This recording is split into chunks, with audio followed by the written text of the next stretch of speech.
Well, hello, everybody. Hello. Hello, and thank you for taking the time to join me today. I'm very appreciative. Hello, everybody. Hello. I'm Bertin. I'm talking to a whole crowd of people. Hello, world. Hello to you all. And thank you all for tuning in today. Well, hello. And let me introduce myself. My name is Monica Lloyd. I'm Dr. Monica Lloyd. Monica is absolutely fine.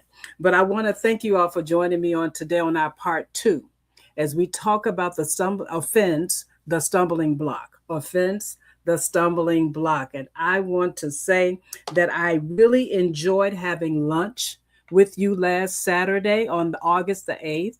It was a really good feed, I believe. I enjoyed myself. I got full and I enjoyed myself tremendously. And I hope you did too. Listen, if you didn't get to view part one, I ask you now to go to my YouTube tape. Well, I don't ask you to go now because I need you to listen to part two.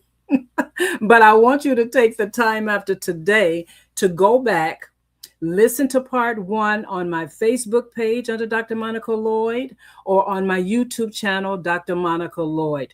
Go back and listen to part one, but we're going to do part two today.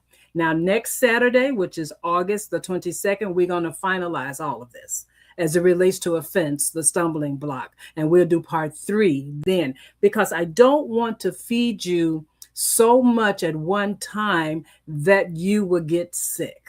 You know how you overeat and you get sick later and you don't feel good because you was gluttony and just overdoing it, right? I don't want to overdo it with you. I want to give it to you in parts so that you can mule it over what I've said, so that you can go and search the scriptures yourself on the things that I've said, so that you can go and really go and reevaluate even your own self and your own soul about where you are.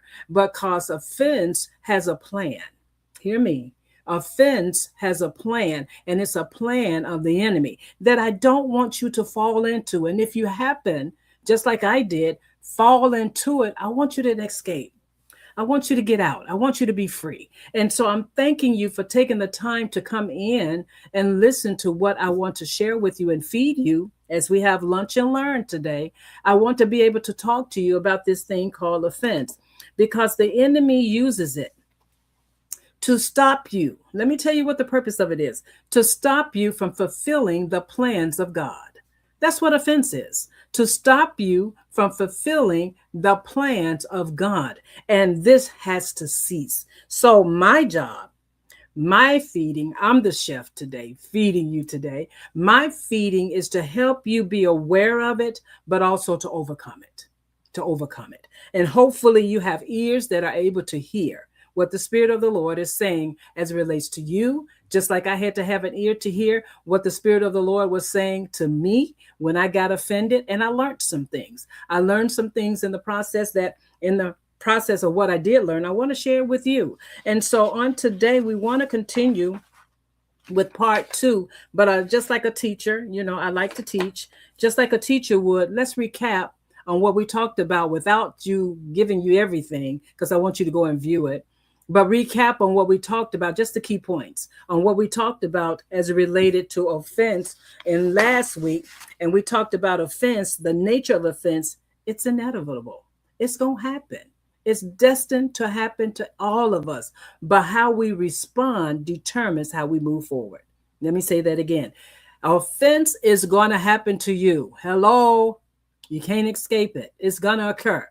But how you respond will determine how you move forward. Because some of us are not moving forward well. Okay?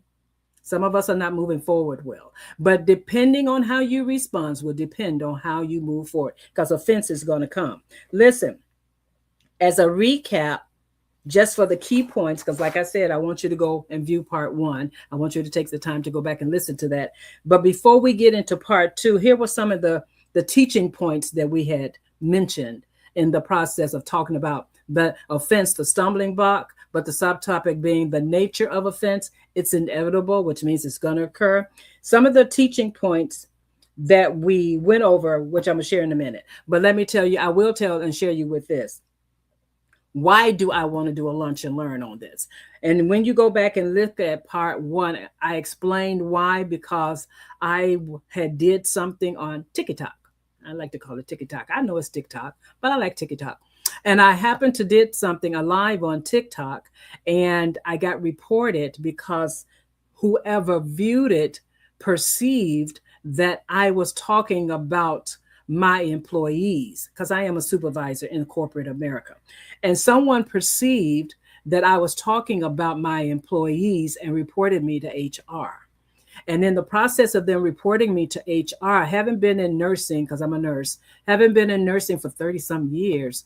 I have a lot of things that I can talk about as far as work ethics, trying to build a foundation under people that are working. And so when I did this TikTok, and I did it live, and I did it at my home in the privacy of my own home, whoever viewed it perceived that I was talking about my employees, reported me to HR, and they had to do an investigation. I got offended. I got offended. I got offended to the point that I fell into the trap of what the enemy wanted me to do, and that was to shut up and shut myself down. And I did it. I did it because I got offended. I was so hurt that someone at the place of my employment would even think that I would talk about employees that I supervise, which is not good work ethics under no circumstances, right? And so I got offended. I shut myself down. I closed my mouth. That's what I mean by shutting myself down. I closed my mouth. I stopped talking. I stopped going on TikTok to talk about work ethics and how we should present ourselves and what are good work ethics and everything like that, without mentioning no name, without mentioning where I work or anything like that. So the investigation was null and void, praise God, because they said, did she mention where she worked? Did she mention any names or anything like that? And they was like, no, she didn't do none of that. So she did it from, did she do it at work? You know, they said, no, she did it from home. So it got tossed to the side. But in the process of me getting offended because somebody would report me, which means they didn't know me, hurt me. It hurt me. Let me tell you something. Offense hurts. I'm not gonna lie to you guys. I know some of you are hurting because you're offended. And you offended hard, right? And you fell into the trap of the enemy where whether one of the things was to just to get you out of the will of God. Was to get you out of the will of God. And it did. It got me out of the will of God for a season of time. I didn't want to talk about work ethics. I didn't want to get on the TikTok or Facebook to encourage anybody to do anything because I was hurt and I was offended. And so God had to deal with me, just like God got to deal with you. Had to deal with me, get me straight, get me back in alignment, and ask me who shut you up, because I didn't.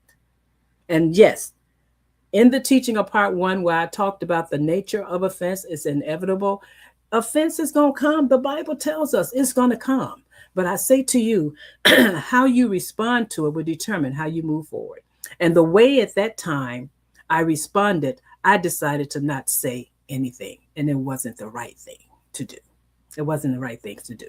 So I advise you to go back, listen to my part one once again. But some of the teaching points I want to recap that we went over in lesson one of our Lunch and Learn. Teaching points, I said this: offense is an emotional reaction. I reacted emotionally. Offense is an emotional reaction. I was hurt. My feelings were hurt.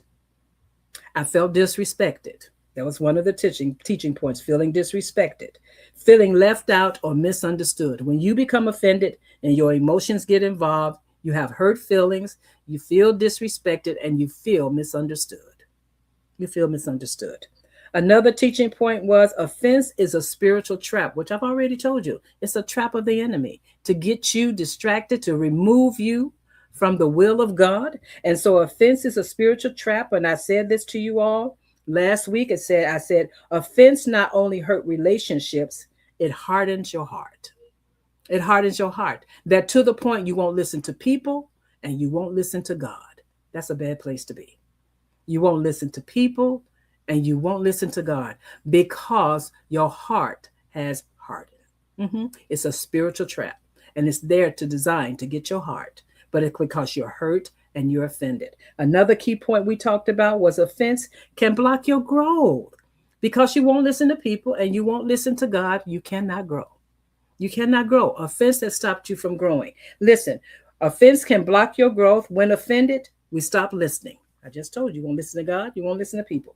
When you're offended, you shut down. You won't do what God done told you to do. You become disobedient. You won't be obedient. You're totally out of the will of God. And the offense would also block your growth as the distance, we distance ourselves from people and from God. And that was some of the things that we went over in part one. And then I concluded with this. Offense is a stumbling block, which we talked about. And I said offense can happen in one or two ways. It can happen through words and it can happen through deeds. It depends on what somebody had said to you, or it depends on what somebody has done to you. So it can happen through words, it can deed. Once again, as we recap real quickly, once again, think about the people you've blocked on social media. They either said something or they did something that caused you to block them because you was hurt. Your feelings were hurt. You might have posted something they misunderstood and said something in your comments, and you like, forget it, don't want to be bothered with them, block them. That's a relationship that's gone.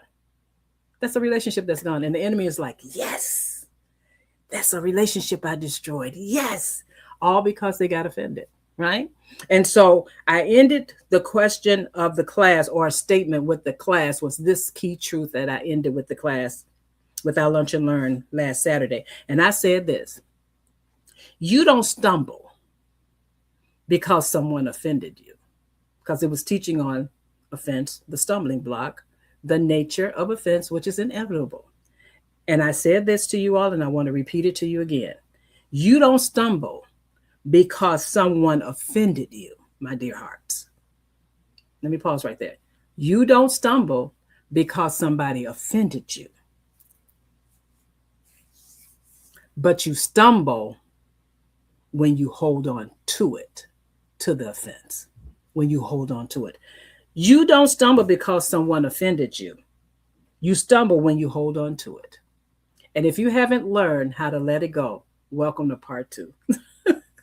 Welcome to part two. Hopefully I can get through to you in this one, in part two, as we talk about part two of offense, the stumbling block, and the subtopic. Let me get over here and work some things over here for you guys. So this is our main topic, offense, the stumbling block, part two. But this is what we're going to talk about today. Offense, the stumbling block, part two, with the subtopic being holding on to offense versus letting go. That's what we want to talk about today. Holding on to offense versus letting go. Listen to this as we get ready now to get into part two. Because you know how the preacher always say, I don't plan on holding you long. I don't plan on holding you long. Listen, it's going to be like either you get it or you reject it. All right. And I'm going to let God deal with you on the process. All right. So holding on to offense versus letting go for class two.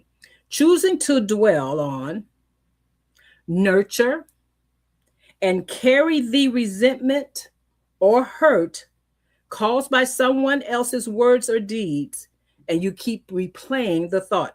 The verse is holding on to offense means this. Holding on to offense means this: choosing to dwell on, nurture it, and carry the resentment or hurt caused by someone else's words or deeds, and you keep replaying the thought.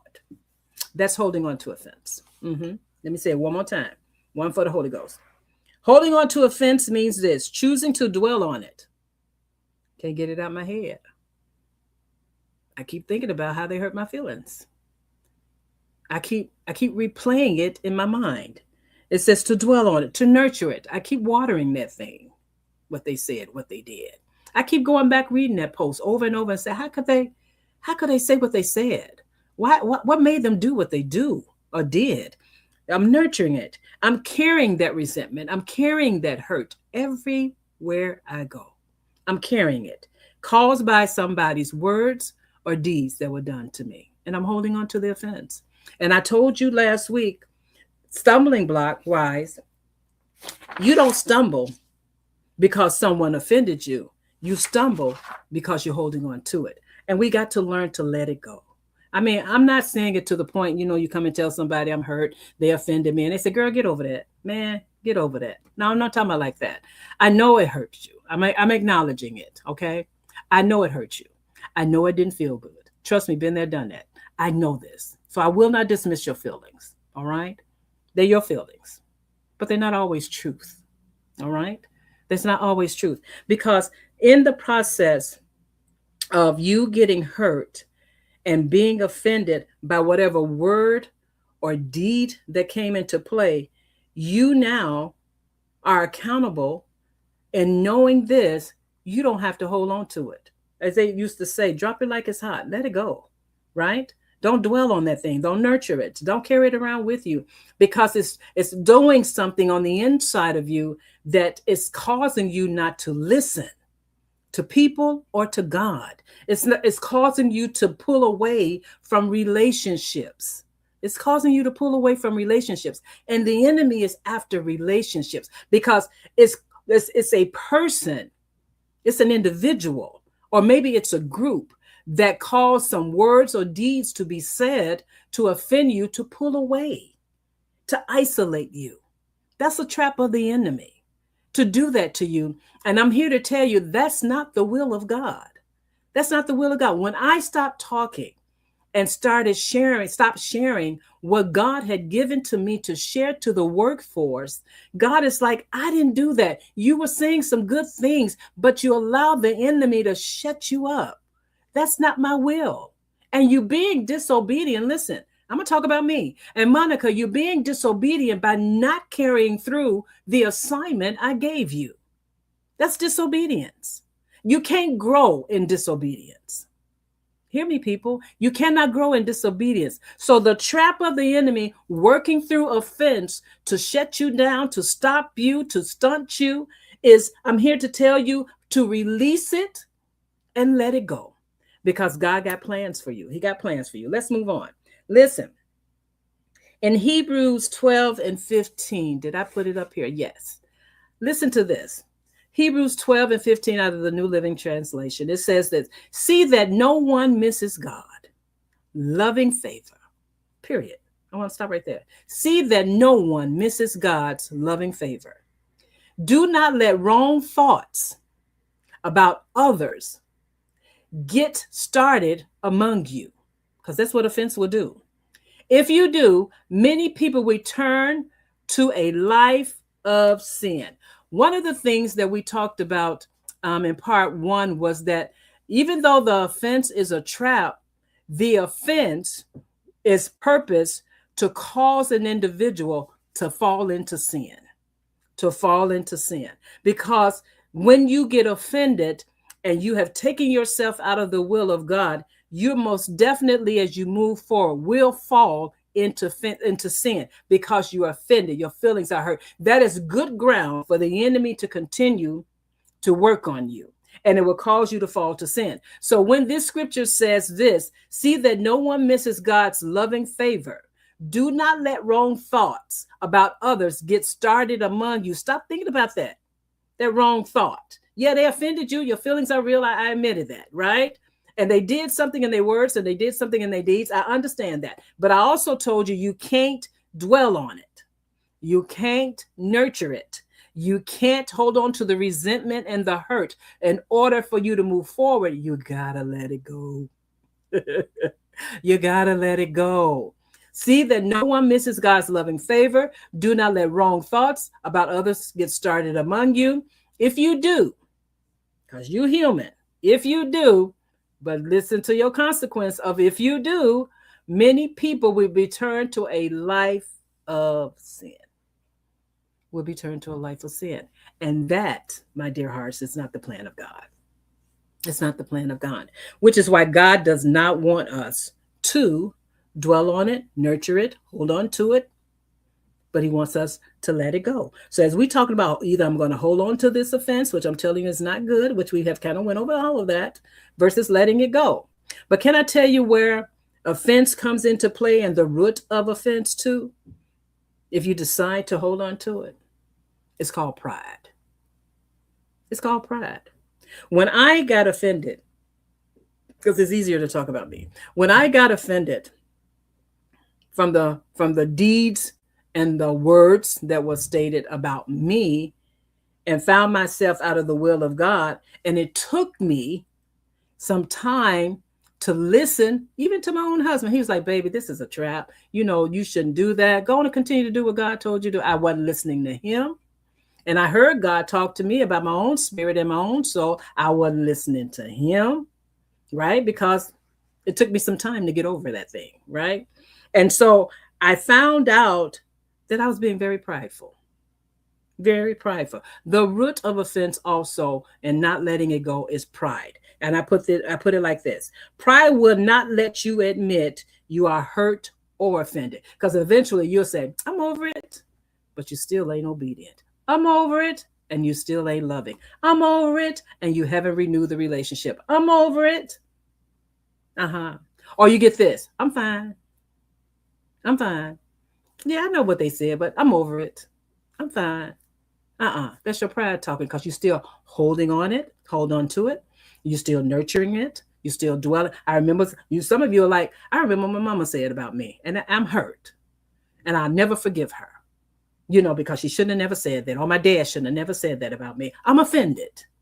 And matter of fact, because I'm so offended, I ain't spoke to my mom in 3 years. I ain't spoke to my daddy in 4. I ain't spoke to Sue in such and such a time. I ain't spoke. Destroy relationship. That was the trick. That was the trap. You fell for it. You got offended with them. You don't talk to them. There's no relationship. And the enemy is just as happy as he want to be. And you need your mama, and you need your daddy, and you need your aunt, and you need your friends, and you need people in the midst of your life. But you don't throw everybody away from you because you got offended and you hurt. You hurt. But you got to let that go. God says, this is the time. This is the season. I need to fix some things, but you got to allow me to fix some things, because right now you stunted and you can't grow in offense. He's not going to let you. He being God, he is not going to let you grow in offense. He's not. I'm sorry. It's not. It's the root of pride. It's the root of pride. And you have to learn to let that go. Listen to this.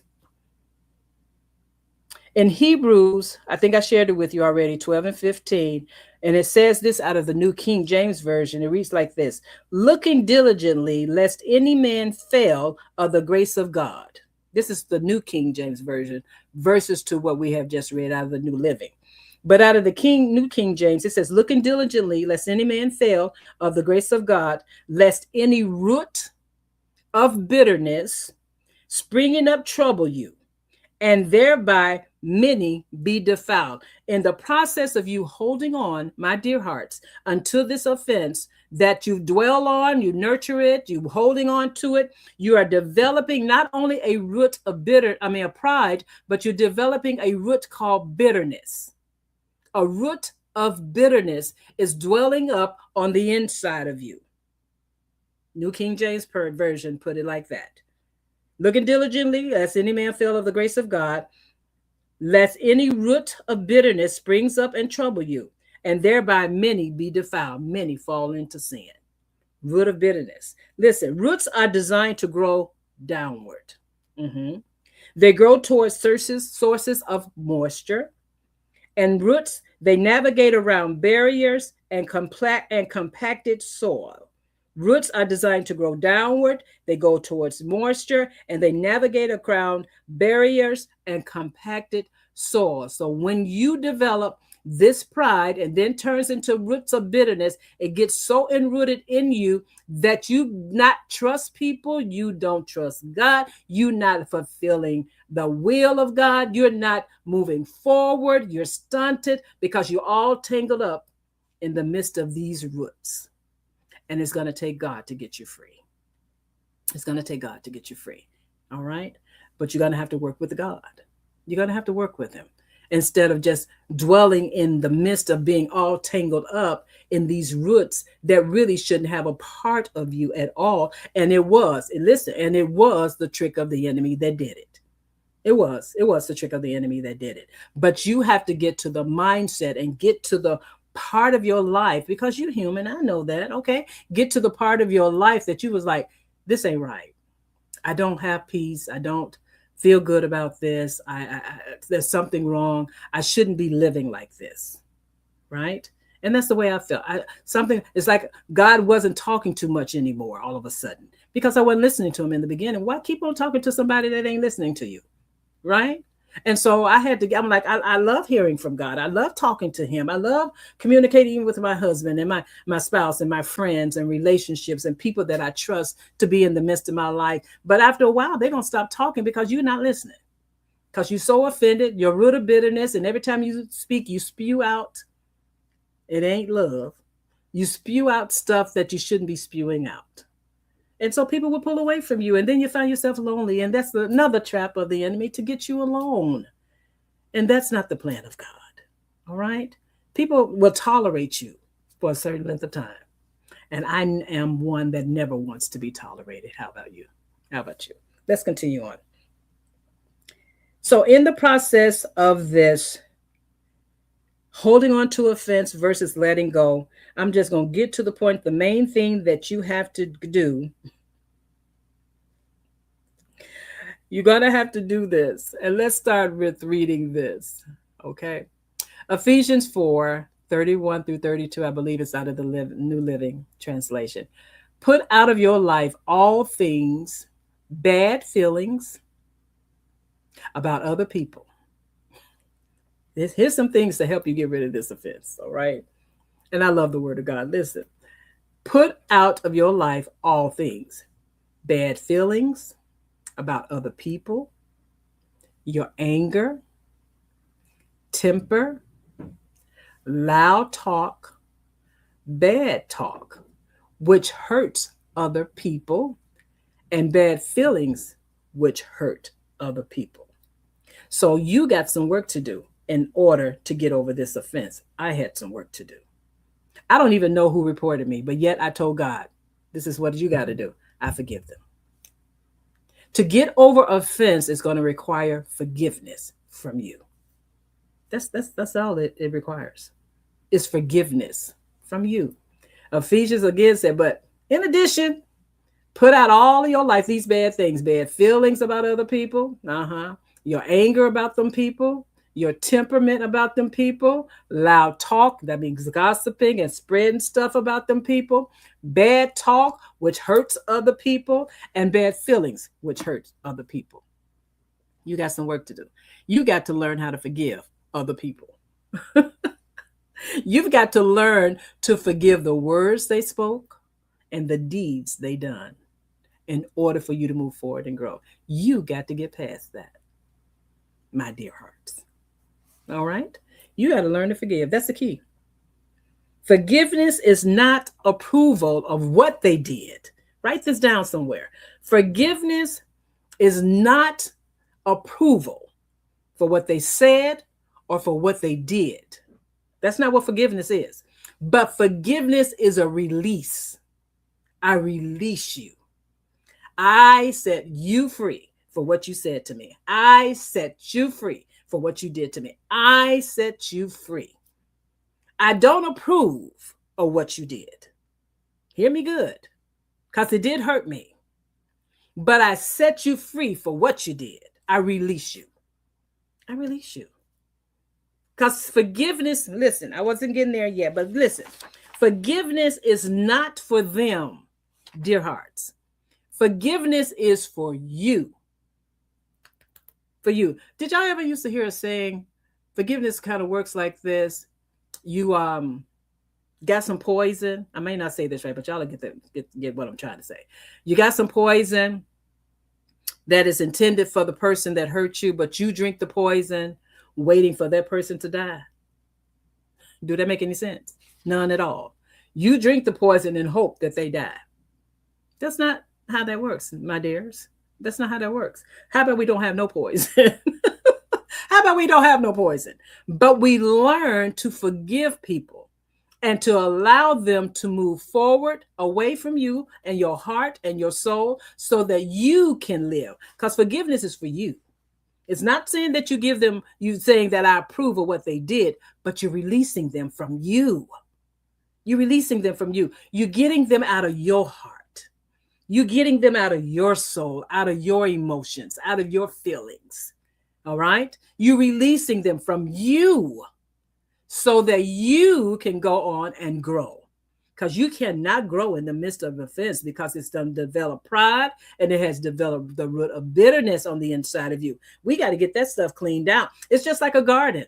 You see all them weeds and stuff. I love this show. My husband loves it. I don't know if he see it on TikTok or he see it on Facebook or wherever, where these people go around and clean up these people's yard for free because it has overgrown. The grass has grown, the weeds have grown. You can't even see the house. And that's how some of you all look. All of this bitterness, all of this unforgiveness, all of this dirt, all of this frustration, all of this unhappiness, all this bad talk, all this bad feelings has overgrown that people can't see you. Thank you, Jesus. People can't see you because things have overgrown and overtaken you.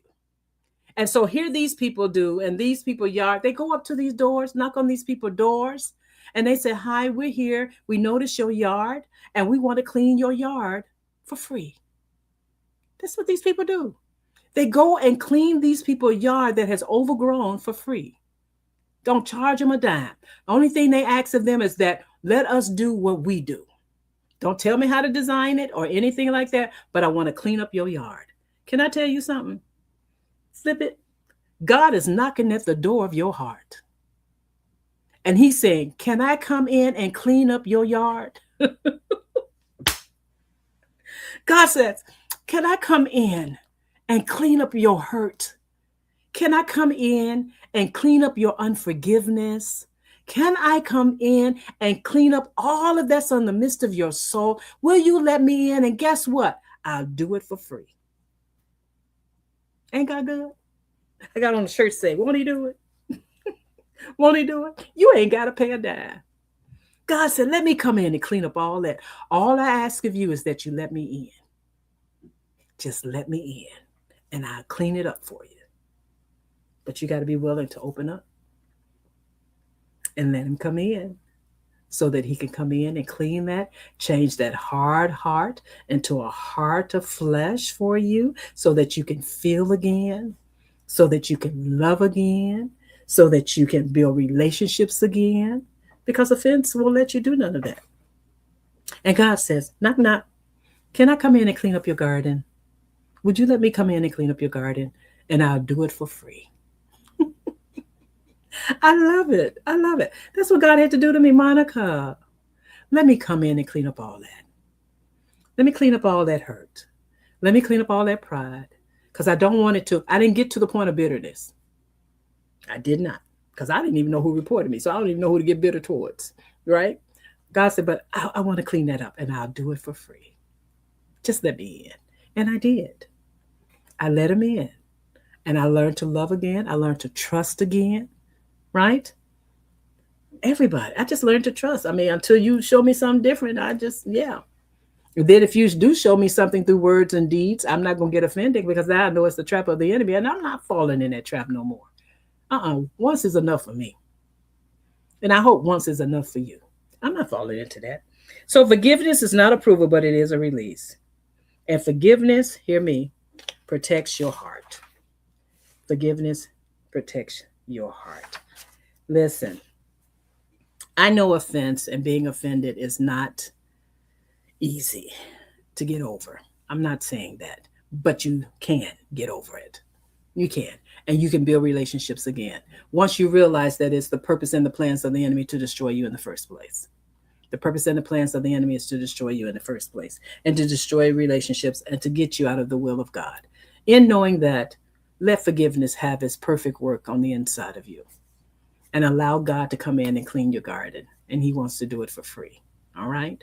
All right. So it's not a whole lot I can tell you about holding on to offense versus letting go. Well, holding on is not good. Letting go is setting you free.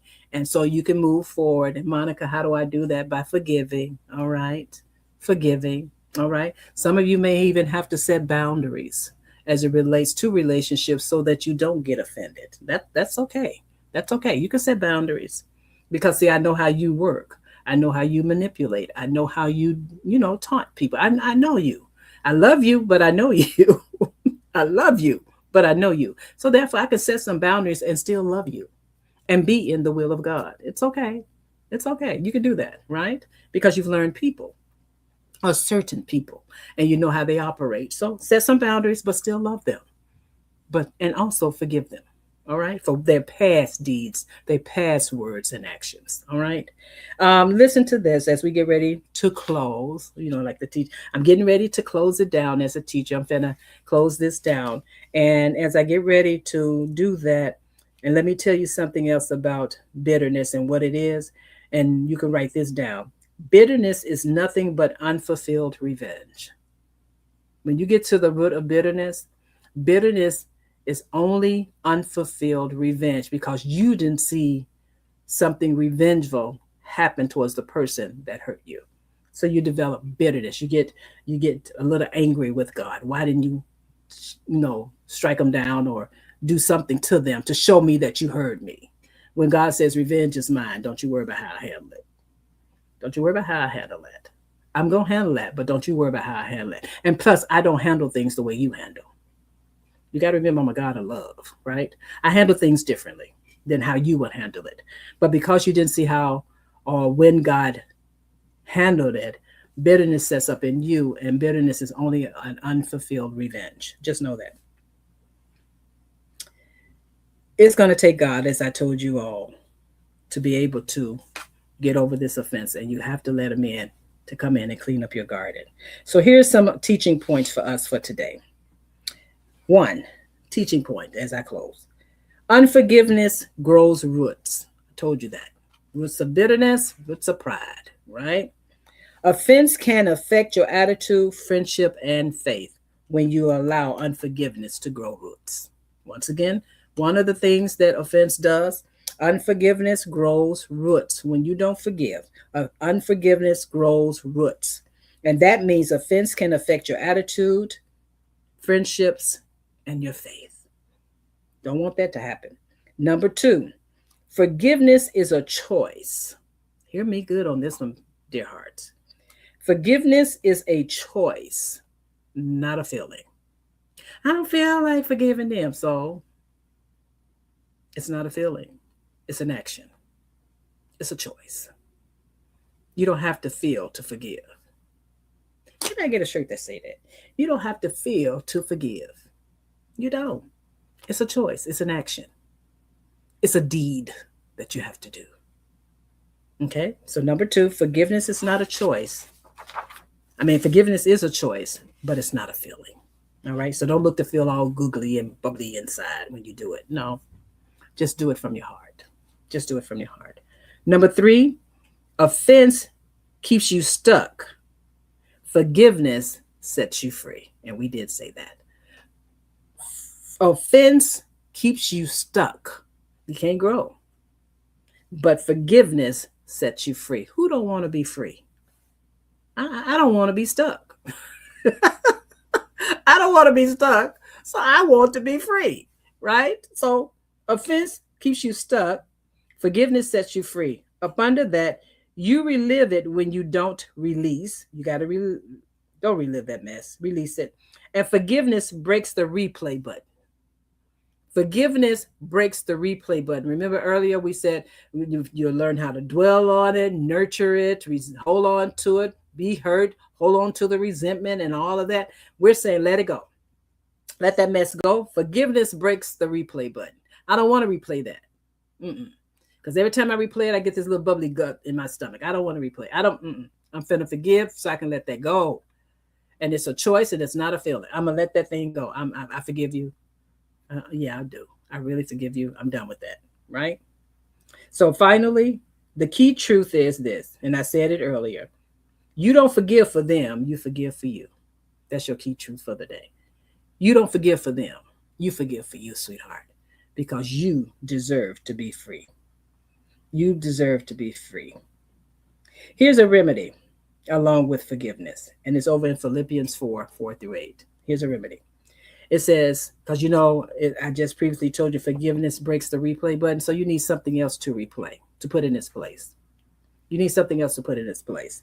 And so because you're thinking on what they did to you and all of that, and it brings back memories and all of that, and you want to get rid of all of that.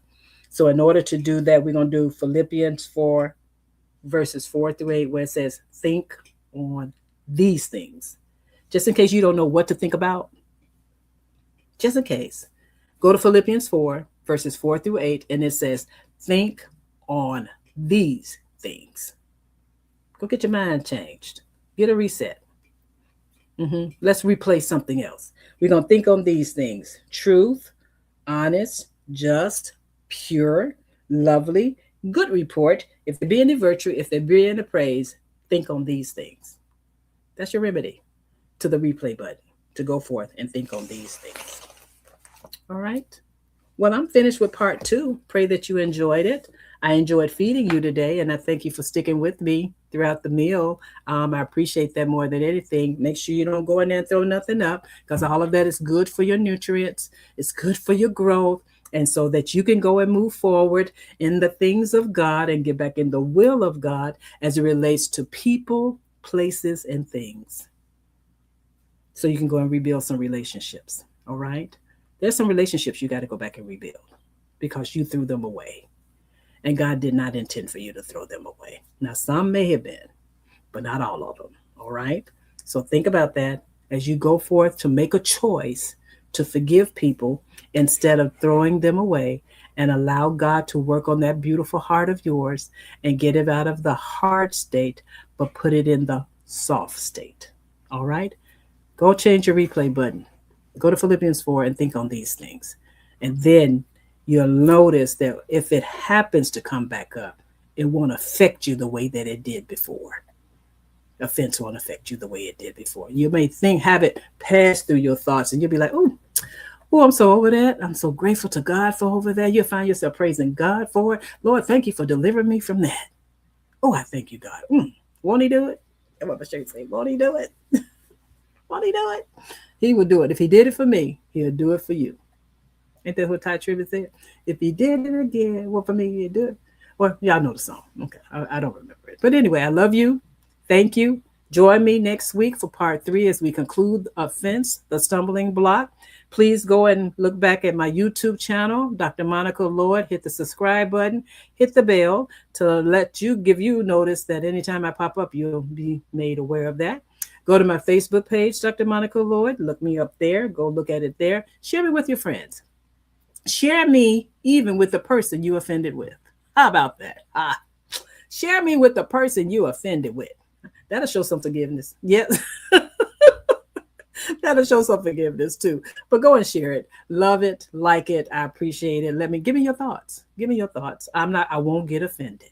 I promise. I won't get offended. And if you got a question for me, I'll try to answer it for you as well. But I love you guys. Once again, thank you for your time.